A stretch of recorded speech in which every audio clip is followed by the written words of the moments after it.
Welcome to LBU Noor Academy. Hello everyone, class 9 exercise 1.3 का question करने जा रहे हैं हम। Question number 5, what can the maximum number of digits be in the repeating block of digits in the decimal expansion of 1/17? Perform the division to check your answer. तो ये जो fraction दिया हुआ है, हमें इसका डेसिमल एक्सपेंशन निकालना है और इसमें बताना है कि कितने रिपीटिंग ब्लॉक के वो डिजिट जो है वो है, और ये जो है हमें डिवीजन मेथड से इसका आंसर भी चेक करना है। तो सॉल्यूशन कुछ इस तरीके से हो जाएगा इसका। तो 17 आपका जो है वो डिनोमिनेटर जो है वो बाहर आएगा और 1 आपका न्यूमरेटर वो होगा अंदर।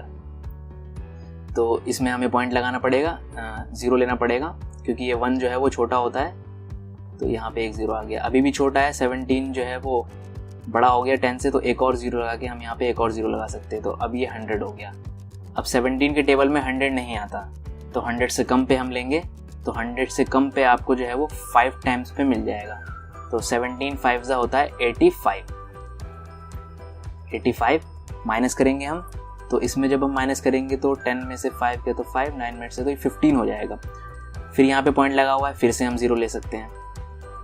फिर कितनी बार में जाएगा? फिर ये जाएगा 8 टाइम्स में। 17 8 होता है 136। जब हम इसको माइनस करेंगे तो 10 में से 4 और ये जो है ये 1 बच जाएगा। तो ये, और फिर जो है फिर पॉइंट लगा हुआ, फिर 0 ले सकते हैं, तो ये 140 हो जाएगा। फिर ये 8 टाइम्स में जाएगा, तो क्या आ जाएगा? 17 8 136 आ जाएगा फिर से। अब यहाँ पे 4 आ जाएगा, माइनस करेंगे तो हम फिर से पॉइंट लगा हुआ, फिर से हम 0 लगा सकते हैं यहाँ पे। अब कितनी टाइम्स में लेंगे? 2 टाइम्स में। 34, 17 2 34, 40 में से 34 जाएगा तो 6 बचेगा। फिर पॉइंट लगा हुआ है, फिर से हम 0 लगा सकते हैं यहाँ पे। ओके, तो यहाँ पे 60 आ गया। तो अब ये कितनी बार में जाएगा? 3 टाइम्स में। 17 3 51 होता है। 10 में से 1 गया तो 9। फिर पॉइंट लगा हुआ है, फिर से हम 0 ले सकते हैं यहाँ पे। तो क्या हो जाएगा? 90 हो जाएगा ये। अब कितनी बार में जाएगा? 5 टाइम्स में। 17 5 85। तो ये 85, जब हम इसको माइनस करेंगे तो क्या आ जाएगा? यहाँ पे 5 आ जाएगा। अब ये फिर मैं इधर ले रहा हूँ क्योंकि जगह नहीं है यहाँ पे। ठीक है, तो ये 85, तो यहाँ पे क्या आ जाएगा? 5 आ जाएगा। ठीक है, फिर पॉइंट लगाएंगे, फिर हम 0 लगा दिए। फिर 17 जो है 17 1 17, 7 2 ले लेंगे 34, क्योंकि 17 3 पे तो 51 हो जाएगा, ज़्यादा हो जाएगा वो। ठीक है, 54 में से 34 माइनस करेंगे तो यहाँ पे आ जाएगा 16। फिर से हम पॉइंट लगा रहे हैं, फिर से हम 0 लगाएंगे, तो ये 160 हो गया। फिर हम इसको लेंगे, तो इसमें जो है आप कितनी बार में ले सकते हैं? 9 टाइम्स में ले सकते हैं। ओके, जब हम 9 टाइम्स में लेंगे तो यहाँ पे आ जाएगा आपका 17 9 आ जाएगा 153। ओके, माइनस करेंगे तो आ जाएगा यहाँ पे 7। फिर से पॉइंट लगा के जो है हम पॉइंट लगा हुआ है 0 लगा सकते हैं यहाँ पे। फिर 17 आ जाएगा। फिर हम यहाँ पे ले सकते हैं 17 4 ले सकते हैं, तो यहाँ पे आ जाएगा 68। ओके, 68 70 में 68 2 बचेगा।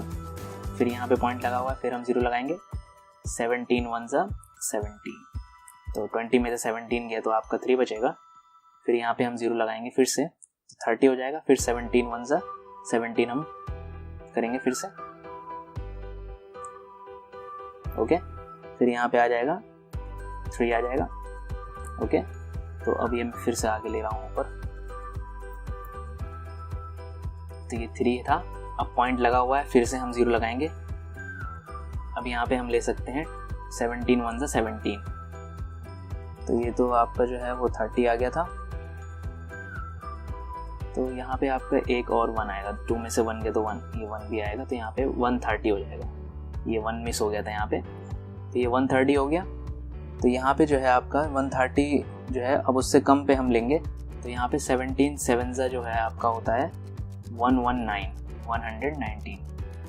जब हम इसमें से माइनस करेंगे तो यहाँ पे जो है वो 1 आ जाएगा और यहाँ पे 1 आ जाएगा। ओके, फिर हम 0 ले सकते हैं यहाँ पे। ठीक है, 110 हो जाएगा। फिर हम लेंगे 17 6 होता है आपका 102, तो यहाँ पे 8 आ जाएगा माइनस करने के बाद। 10 में से 2 गया तो 8, और यहाँ पे फिर से हम 0 लेंगे। 17 3 लेंगे हम, 17 3 पे भी नहीं होगा, तो हम यहाँ पे 17 4 ले लेंगे। 17 फोर्जा होता है आपका 68। ओके, फिर यहाँ पे हमारा 2 आ जाएगा और यहाँ पे आ जाएगा आपका 1। 10 में से 8 गया तो 2, 7 में से 6 गया तो 1, और यहाँ पे पॉइंट लगा हुआ है, फिर से हम 0 लगाएंगे तो ये 120 हो गया।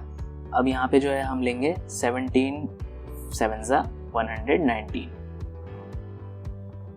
तो यहाँ पे 1 आ जाएगा। 120 में से 119 जाएगा तो 1 आ जाएगा। तो देखा आपने, 1 से हमने स्टार्ट किया था और 1 ही हमारे पास वापस आ गया। मतलब ये जो है सारी वैल्यू, ये पूरी की पूरी वैल्यू जो है ये ऐसे ही रिपीट करती चली जाएगी। तो ये जो आपका क्वेश्चन है ये आंसर हो गया। इस पूरे पे जो है आपका यहाँ से लेके यहाँ तक आपका जो है वो 12 आ जाएगा। इस पूरे पे आप 12 लगा सकते हैं, यही आपका पूरा का पूरा आंसर हो गया। तो ये थोड़ा लॉन्ग था और इसमें कितने ब्लॉक बन रहे हैं, जो आपके डिजिट बन रहे हैं वो आपके 1 2 3 4 5, तो ये 16 टोटल 16 ब्लॉक्स बन रहे हैं इसमें, और आपका answer Q. Question number 6, look at several examples of rational numbers in the form p by q. q does not equal to 0, where p and q are integers with no common factors other than 1 and having terminating decimal representation or expansion. Bracket में लिखा हुआ है। Can you guess what property q must satisfy? तो हमें p by q के form में rational numbers लिखने हैं, जहाँ पे p और q क्या हो, इंटीजर्स हो, और उसका कॉमन फैक्टर 1 के अलावा, 1 के अदर देन 1 ना हो उसके, और जो उसका डेसिमल एक्सपेंशन हो वो टर्मिनेटिंग हो, मतलब वो रुका हुआ हो, वो रिपीटिंग ना हो। तो एग्जांपल्स कुछ इस तरीके से इसके एग्जांपल्स मैं लिख सकता हूँ। तो एग्जांपल आप 4/5 लिख सकते हैं, क्योंकि जब हम 4/5 को सॉल्व करेंगे तो आ जाएगा 0.8। और एग्जांपल्स ले लेते हैं हम p by q के फॉर्म में, और देखिए टर्मिनेटिंग है ये, मतलब ये रुक गई वैल्यू। दूसरा एग्जांपल 5/2 लिख सकते हैं आप। 5/2 को जब हम सॉल्व करेंगे तो क्या आ जाएगा 2.5। इसको उल्टा करके भी आप लिख सकते हैं 2/5 फॉर एग्जांपल, तो इसकी वैल्यू आ जाएगी 0.4। इसके अलावा आप एक आध और एग्जांपल ले सकते हैं, जैसे 7/5 ले रहा हूँ मैं। तो अगर मैं 7/5 को सॉल्व करूँ तो आंसर क्या आ जाएगा मेरा 1.4, तो ये भी टर्मिनेटिंग होगी। तो एग्जांपल कुछ इस तरीके के हो गए। तो इसमें ये बोल रहा है कि क्या आप बता सकते हैं कि क्यू कौन सी प्रॉपर्टी सेटिस्फाई करती है। तो यहाँ पे हमने जितनी भी वैल्यूज ली है, अब उसमें हम देखना है कि Q जो है वो कौन सी प्रॉपर्टी सेटिस्फाई करती है। तो यहाँ पे देखिए Q जो है वो 5 है, यहाँ पे 2 है, यहाँ पे 5 है, यहाँ पे 5 है। तो इससे एक बात निकल कर आती है कि Q must satisfy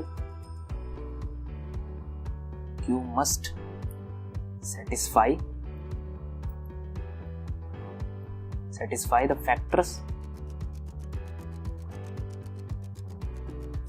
factors of 2 and 5। जैसा कि आप देख भी सकते हैं कि Q जो है या तो 2 का फैक्टर है, या तो 2 का फैक्टर है, या तो 5 का फैक्टर है। इसके अलावा भी आप अगर एग्जांपल लें तो उसमें बस ये आपको देखना पड़ेगा कि वो टर्मिनेटिंग हो और उसका जो Q हो वो सेटिस्फाई करे जो मैं बोल रहा हूँ उसके हिसाब से। तो इसका सॉल्यूशन ही हो। Question number 7, write 3 numbers whose decimal expansion are non terminating non recurring. तो यहाँ पे हमें 3 नंबर लिखने हैं ऐसे जिसका डेसिमल एक्सपेंशन जो हो वो नॉन टर्मिनेटिंग और नॉन रिकरिंग हो। नॉन टर्मिनेटिंग का मतलब होता है कि वो वैल्यू रुके ना, और नॉन रिकरिंग का मतलब होता है कि वो वैल्यू रिपीट भी ना हो। तो यहाँ पे आप देख भी सकते हैं, जैसे अगर मैं लिखूँ तो आप जानते हैं कि पाई की वैल्यू जो होती है वो बिल्कुल इसी कंडीशन की होती है। अगर मैं पाई की वैल्यू लिखूँ तो पाई की वैल्यू कुछ इस तरीके से होती है 3.1414159, और रैंडम जो है इस पे वैल्यूज आती रहती है और रिपीटिंग भी नहीं होती, हर बार एक नई वैल्यू आपको देखने को मिलेगी। दूसरा आप और एग्जांपल ले सकते हैं। फॉर एग्जांपल आप कोई भी रैंडम वैल्यू लिख सकते हैं, आपके ऊपर कोई बाउंडेशन नहीं है कि आपको क्या लिखना है। फॉर एग्जांपल यहाँ पे देखिए 1 0, फिर अगली बार मैं 1 कर देता हूँ, फिर 0 कर देता हूँ, फिर 1 1 कर देता हूँ। तो इसमें देखिए कोई रिपीटिंग नहीं है। अगर 10 10 10 10 इस तरीके से आता तो मैं कहता रिपीटिंग, या 0 1 0 1 0 1 आता तो वैल्यू जो हो रही है वो रिपीट कर रही है। लेकिन नॉन टर्मिनेटिंग तो है, रुक नहीं रही है, वैल्यू हर बार चलती चली जा रही है, लेकिन नॉन रिकरिंग है। आप और भी एग्जांपल ले सकते हैं। फॉर एग्जांपल अगर मैं इरेशनल नंबर √2 ले लूँ, तो अगर √2 को आप सॉल्व करेंगे तो √2 आपका जो है वो लॉन्ग डिवीज़न मेथड से सॉल्व होता है। तो लॉन्ग डिवीज़न मेथड आपने कर रखा होगा, मैं आपको फटाफट शो करके दिखा देता हूँ। 1 इज़ मल्टीप्लाइड बाई 1। तो इसमें देखिए आप जो है वो इसमें पेयर्स बनते हैं। इसमें मैं पेयर ले लेता हूँ और ये 1 यहाँ पे लेते हैं 1, तो 1 को 1 से मल्टीप्लाई करेंगे तो क्या आएगा 1 आएगा, फिर यहाँ पे 1 आ जाएगा। तो यहाँ पे जब मैंने पॉइंट लगाया तो यहाँ पे जब भी उतरता है तो पेयर में उतरता है, डिवीज़न की तरह नहीं कि सिर्फ एक 0 उतरेगा, यहाँ पे पेयर में उतरता है। तो और फिर इन दोनों को प्लस कर देते हैं, 1 1 प्लस करेंगे तो 2 हो जाएगा 2। फिर ये आपका जो है यहाँ पे सेम नंबर लेना है, जो नंबर यहाँ लेंगे उसी नंबर से आपको मल्टीप्लाई करना है। और 100 आ जाए तो बहुत सही, वरना उससे कम लेते हैं। तो 100 तो नहीं आएगा, तो 4 से अगर मैं करूँ तो जब मैं इसको 4 से मल्टीप्लाई करूँगा तो ये आ जाएगा 96। तो जब इसको 4 आ जाएगा तो यहाँ पे क्या आ जाएगा 4।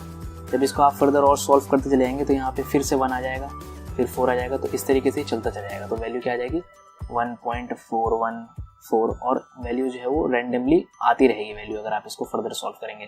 तो आपको ज़्यादा सॉल्व करने की ज़रूरत नहीं है, आपको तो बस शो करना है वो नंबर। और मैं एक और एग्जांपल दिखा देता हूँ आपको यहाँ पे 0.0300 तो इसमें हर बार जो है आप देखिए 0 जो है वो बढ़ जा रही है। तो रिपीटिंग कब होता है, अगर रिपीटिंग इज 003 फिर से 003 आ जाता है, या सेम वैल्यूज चलती रहती तो रिपीटिंग होता है। तो आपका ये 4 एग्जाम्पल हो गया, आप इसको शो कर सकते हैं।